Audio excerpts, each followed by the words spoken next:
Las víctimas de la dictadura fue el abogado y periodista Carlos Berger, quien fue asesinado por la Caravana de la Muerte.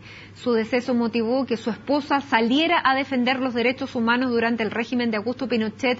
Para conocer más detalles de su historia, estamos precisamente con Carmen Hertz, esposa de Carlos Berger.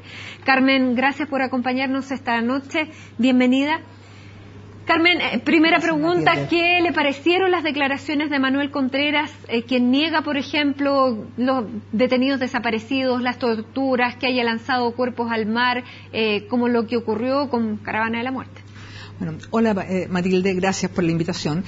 Mira, las declaraciones de Contreras constituyen las sempiternas declaraciones delirantes y obscenas de un criminal de lesa humanidad como es Manuel Contreras. Es decir, no tienen nada de novedoso, nada de sorpresivo.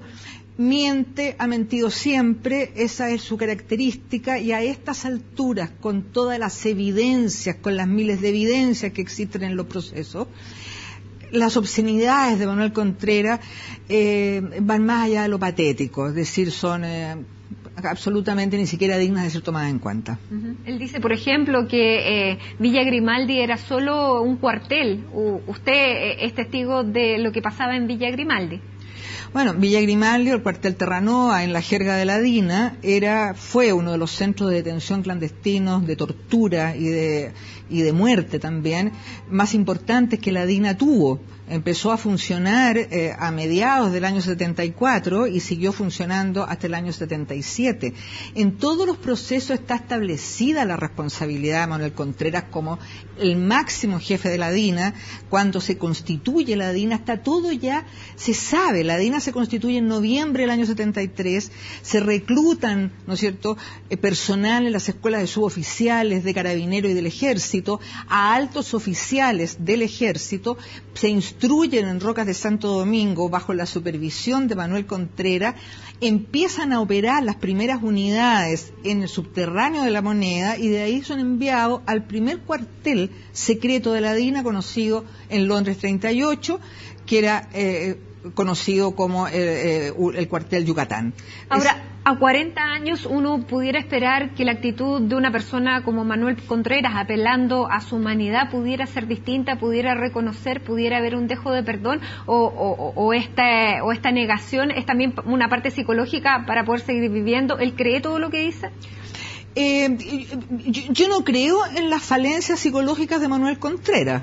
No creo que esté ni loco ni nada que se parezca. ¿Y que se haya construido una realidad paralela? No, es lo mismo que pasó con los altos jerarcas nazis. Es decir, seguramente haberle pedido a un sujeto como Goebbels o a un sujeto como Rudolf Hess que reconocieran los horrores y las atrocidades que implementaron, era simplemente inútil. Manuel Contreras es un criminal de lesa humanidad que está cumpliendo penas en una cárcel, ¿no es cierto?, bastante especial, digamos, cuestión que es increíble, digamos, que es Penal Cordillera. Efectivamente que fue un penal que él se fue ahí porque fue construido para él y que él espera no morir en la cárcel. Todas estas pretensiones de Contreras chocan con la realidad judicial, ¿no es cierto?, que lo cerca. Manuel Contreras acumula y acumula condenas en los procesos por detenidos desaparecidos, en los cuales él es el principal responsable. Contreras ordenaba, cuando se eliminaba a grupos de detenidos desaparecidos de los distintos centros de detención de la DINA, y él ordenaba a los operativos de exterminio, es decir, todo pasaba por Manuel Contreras. Ahora, que el ejército lanzó los cuerpos al mar es parte de lo que fue el régimen de exterminio. O sea, la política de exterminio, Matilde, que se hizo desde el aparato del Estado, involucró a todos. El comando de aviación del ejército fue quien proporcionó los helicópteros Puma, desde donde se lanzaron los cuerpos de los detenidos al mar, en muchos casos de ellos vivos. No siempre se lanzaron cadáveres, se lanzaron cuerpos de personas inconscientes a quienes se les había inyectado pentotal sódico en dosis para anestesiarlos. O sea, se lanzaron cuerpos vivos o muertos al mar.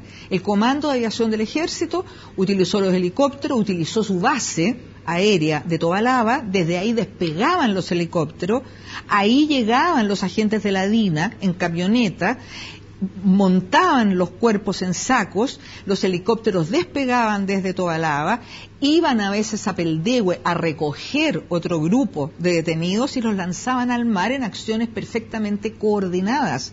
Esto era un secreto a voces, Matilde, en el Comando de Aviación del Ejército en los años 70, el lanzamiento de detenidos al mar. Carmen, en estos últimos días, en estas semanas, se ha hablado mucho de lo que falta en materia de reparación, en materia de reconciliación. Ayer el presidente de la República hacía un llamado a dar más información a quienes la tuvieran. ¿Hay más información? Luego de escuchar a Manuel Contreras, ¿podemos creer que otros jefes militares puedan entregar más información?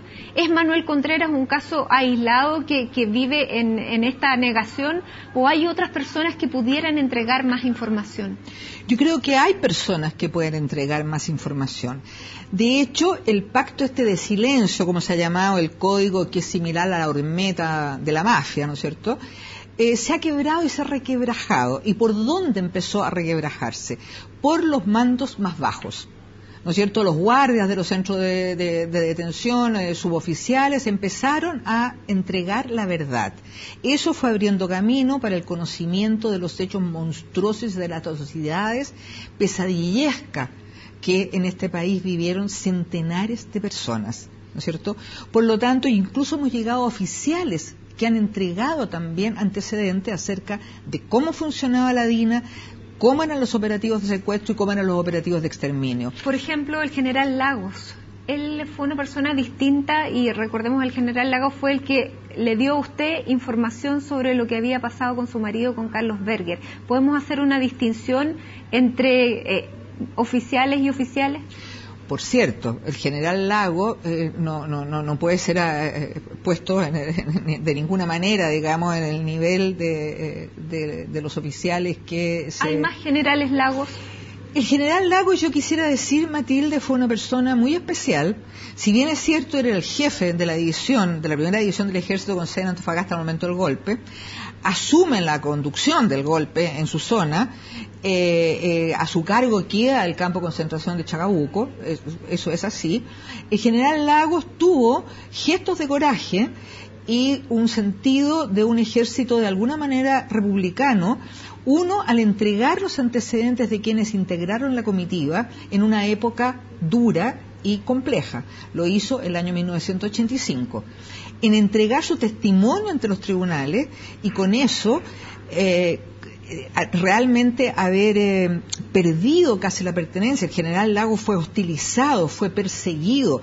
Hay sujetos criminales como Arredondo, que fue uno de los sujetos más crueles en la caravana, que tuvo la desfachatez y la tupé de haber expulsado al general Lagos del club de polo, donde ambos concurrían porque ambos eran oficiales de caballería. Pero Carmen, ¿hay una esperanza de que haya otros generales Lagos que permitan hoy entregar más información? Yo lo que creo es que solo por el camino de la justicia y por la presión de los ministros y porque utilicen, digamos, las medidas de incomunicación, los careos, las medidas que corresponden en derecho a hacer, vamos a ir progresando por el camino de la verdad.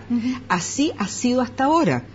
Personas como el general Lagos son contados con los dedos de una mano, si es que es el camino judicial y las medidas firmes que tomen los ministros que investigan crímenes tan atroces, que están obligados a tomarlas, lo que nos va a ir despejando el puzzle, ¿no es cierto?, del régimen del terrorismo de Estado y del exterminio de que fue víctima Chile. Carmen, para ir cerrando, ahora hemos conocido muchos chilenos han conocido mejor su historia y la de su marido a través de esta serie Ecos del Desierto de Andrés Wood. ¿Se reconocen esas imágenes? ¿Se reconocen esa serie?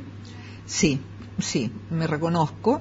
Creo además que Andrés Wood ha hecho un trabajo extraordinario. Yo estoy muy agradecida de personas como Andrés, como Guillermo Calderón y como todos los que participaron en esa serie, de que hayan puesto sus talentos, que es mucho, al servicio de la memoria.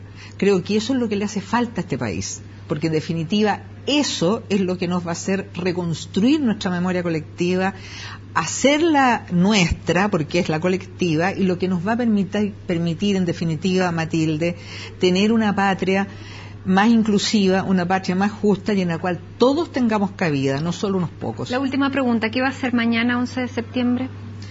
Mañana tengo muchas cosas, voy siempre al memorial, voy a ir al memorial, voy a ir en la tarde a Villa Grimaldi y en la noche voy a ir a la velatón del Estadio Nacional.